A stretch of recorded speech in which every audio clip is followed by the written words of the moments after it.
Alors bonjour, je m'appelle Lynn Ouellette et je suis la présidente du Conseil du patrimoine culturel du Québec. Je suis accompagnée de trois autres membres du Conseil, soit Mme Anne Mundy qui est la vice-présidente, également Claudine Deshornes, professeure agrégée à l'École d'architecture de l'Université de Montréal et chercheuse associée à la chaire de recherche en patrimoine bâti, et M. René Bouchard, ethnologue.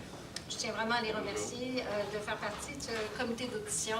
Alors, c'est avec eux que vous allez pouvoir entrer en dialogue. Je remercie également les experts qui nous accompagnent et qui nous conseillent, soit messieurs Denis Boucher du Conseil, monsieur Jacques Saint-Pierre, historien, et madame Dominique Lalande, archéologue. Alors, merci aussi à vous de nous éclairer et de participer effectivement à ce bel exercice de consultation publique.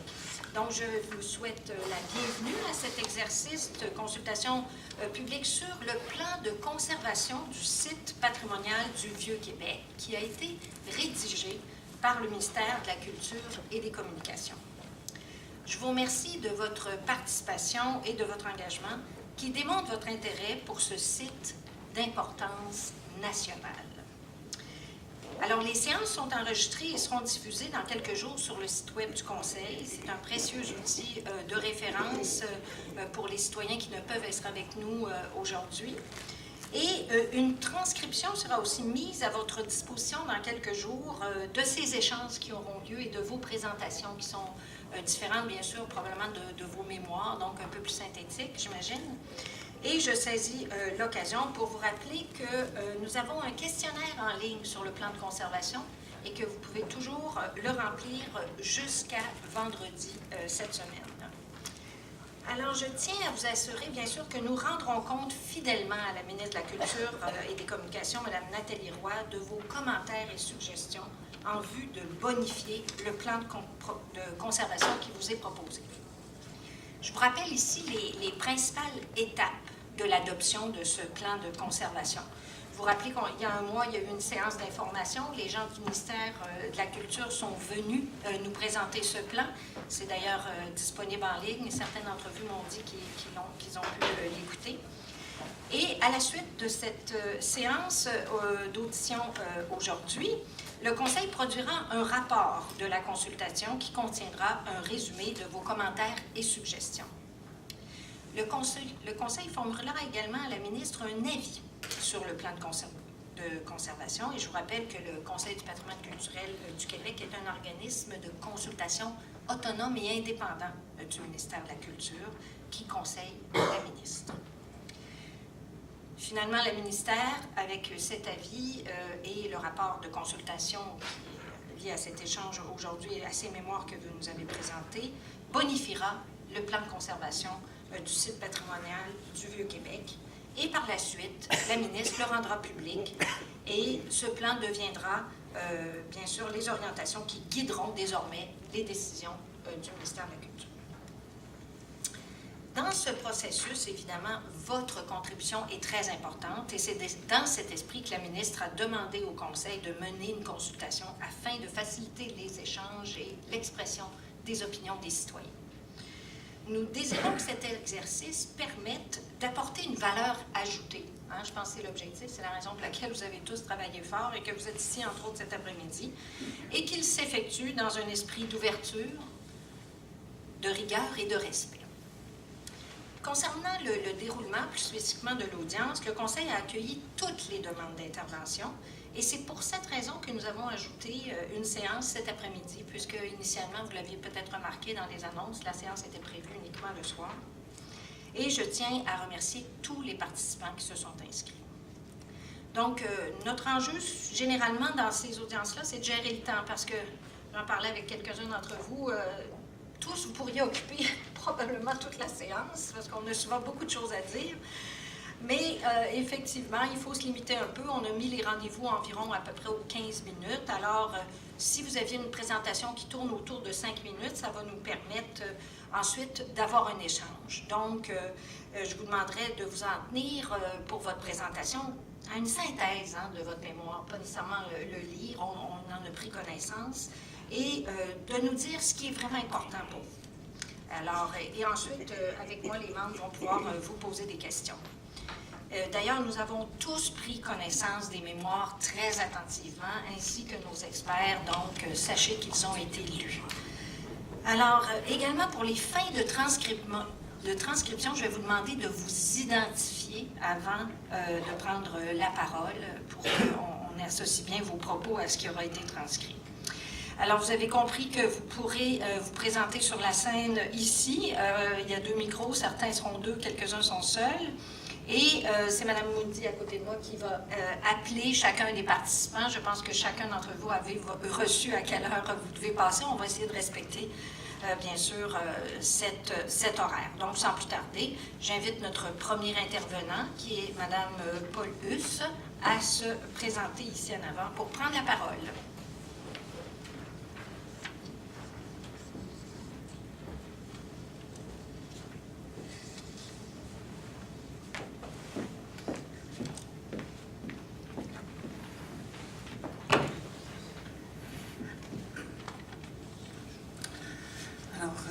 Bonjour, mesdames et messieurs, et merci de nous entendre.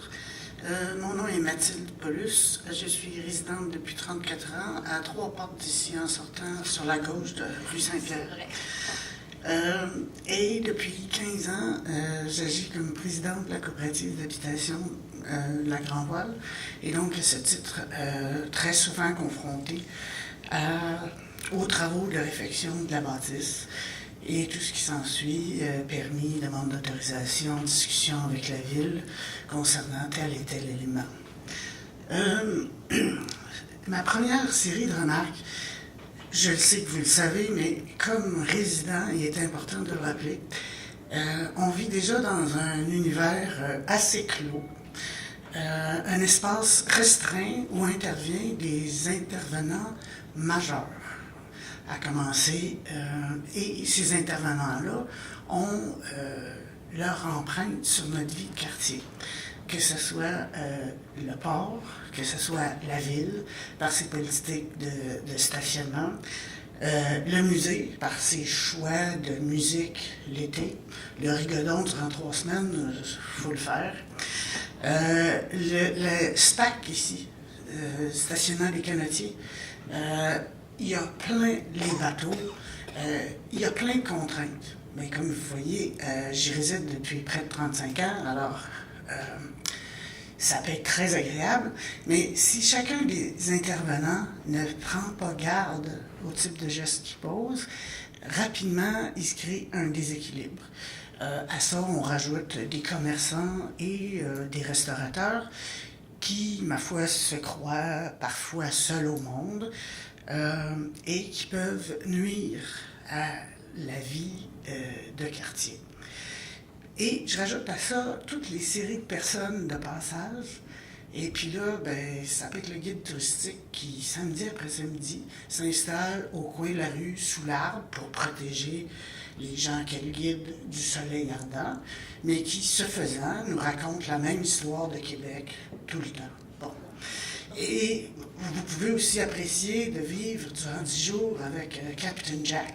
La première fois que vous l'entendez, c'est une belle histoire pour enfants, mais au bout de 10 jours, c'est moins bien. Tout ça pour dire que quand chacun des intervenants débarque chez nous, je pense que parfois, ils oublient de voir dans quel contexte on vit. Chacun débarque avec ses projets pour nous, mais le soir venu, tout le monde rentre dans sa banlieue. Mais nous, on y reste. Alors, plus précisément, face au plan d'aménagement, je dirais, la première série de questions qui sont venues, c'est à quel passé fait-on référence? Dans notre cas, l'édifice date de 1904. Est-ce que c'est ça, le passé, ou c'est celui des années 70? N'allez jamais voir des photos des années 70, jamais vous vérifiez là. Ou 85, en tout cas, il y a un peu d'arbitraire là-dedans. À la suite de cette première interrogation-là, je me suis demandé, tous les critères qui sont énoncés là, s'ils avaient été mis en place en 84 lors de la Restauration. Est-ce qu'on aurait pu faire ce qu'on a fait à ce moment-là et depuis? Puis, au fond, j'ai des doutes concernant plusieurs éléments que nous autres, évidemment, on les a faits en accord avec la Ville. Et puis, quand on a fait des gestes qui nous ont été par la suite reprochés, on se considère comme un bon citoyen corporatif, on s'amende, on corrige, etc. Et donc, à cette première question-là, changer de couleur, ajouter des balconnières, que ce soit au niveau du sol ou sur l'édifice, j'ai été obligé de dire, probablement que non, on n'aurait pas pu les faire. Or, je pense que ça a ajouté, en tout cas certainement à la qualité de l'édifice, puisqu'il y a plein de gens qui prennent des photos devant chez nous. Quoi qu'il en soit, on pourrait dire, grâce à Dieu, on les a faites. Donc, c'est autorisé. Mais quand je me suis tourné vers l'avenir, puis je me suis demandé, celles qui sont projetées, dans notre cas, à court terme. Puis là, je parle d'un problème qu'on a, puis j'imagine, nous autres, on l'a décelé, mais tous les édifices de cet âge-là devraient avoir ces problèmes-là. C'est lié à l'infiltration d'eau dans les fondations. Pour quiconque s'intéresse aux matériaux de cette époque-là, on comprend que la minute où ces joints-là trempent dans l'eau, ils se désagrègent, ça devient une plage de sable.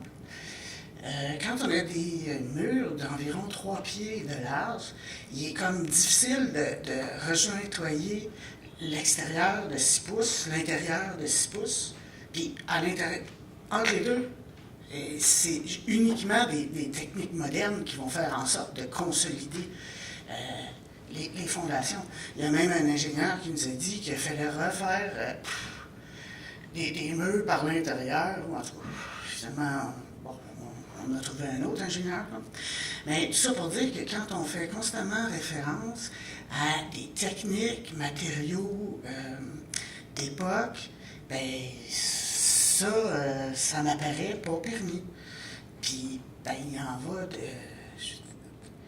la stabilité de l'édifice. En fait, vous devriez vous interroger quant aux autres qui sont dans les mêmes circonstances, puis au fond, qui ne font pas de travaux.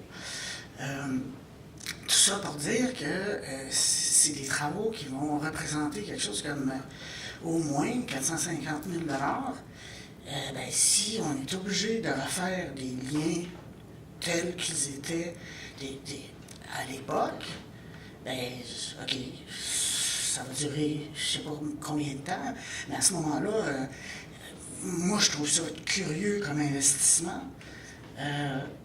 Et puis, j'ai le goût de dire, si on n'est pas capable de mettre les matériaux qu'il faut pour stabiliser notre édifice pour une période assez longue, en tout cas, il y a un danger de désinvestissement, là, non seulement de nous, mais d'autres personnes qui se trouveraient dans les mêmes circonstances.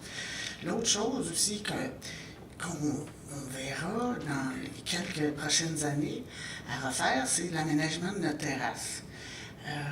On est prêt à garantir toute espèce de préservation des liens visuels, mais on ne peut pas... donc, tous les termes qui étaient retenus, aspect, soigné, et tout ça, aucun problème avec ça. Mais il n'y a aucun espace, on n'a pas un brin d'herbe. Hein? Alors, quand il y a un édifice où il y a plus de 40 personnes qui résident là, il semble que d'être capable d'aller sur notre terrasse puis d'en bénéficier, d'autant que je ne veux pas lancer la pierre trop forte, mais au fond, ça dérange qui s'il y a une belle terrasse aménagée? D'autant qu'il y a une vue, il y a le port qui fait toutes sortes de choses devant cette belle. Je vais être obligée de vous demander de conclure, mais on aura un échange avec les membres, mais c'est peut-être, je vous laisse une petite minute pour conclure. Alors, tout ça pour dire qu'à la lumière de ce qu'on a hâte d'avoir des tendances, voilà. Parce qu'il y a un risque de désinvestissement. Merci beaucoup, Mme Paulus. Donc, ce que je comprends, c'est que vous nous dites qu'à la lecture du plan de conservation, parce qu'on voit dans votre mémoire que vous l'avez vraiment lu, vous nommez vraiment plusieurs des orientations, etc., vous avez l'impression que ce que vous avez déjà fait ne pourrait plus être fait avec ce plan de conservation. C'est ça un peu votre message. Et que ça, ils sont faits. Bon. Mais c'est ceux à venir qui nous semblent tout aussi importants, qui ne semblent pas possibles. D'accord. Donc, et vous nommez en même temps le fait qu'effectivement, on privilégie dans le plan de conservation des matériaux et des techniques d'origine, mais en même temps, est-ce que vous ne sentez pas aussi que dans le plan de conservation, il y a cette idée de favoriser, qui n'est pas nécessairement l'idée réglementaire et qui n'est pas obligée? Est-ce que ça, pour vous, vous avez l'impression que ça vous donne une marge? Je ne l'ai pas senti du tout. Non. Donc, c'est ça. Et moi, s'il y avait une série d'épithètes, je ne sais trop, là, dans la mesure du possible, bon, ben là, oui. Là, ça va, là. D'accord. Mais dans la mesure où la première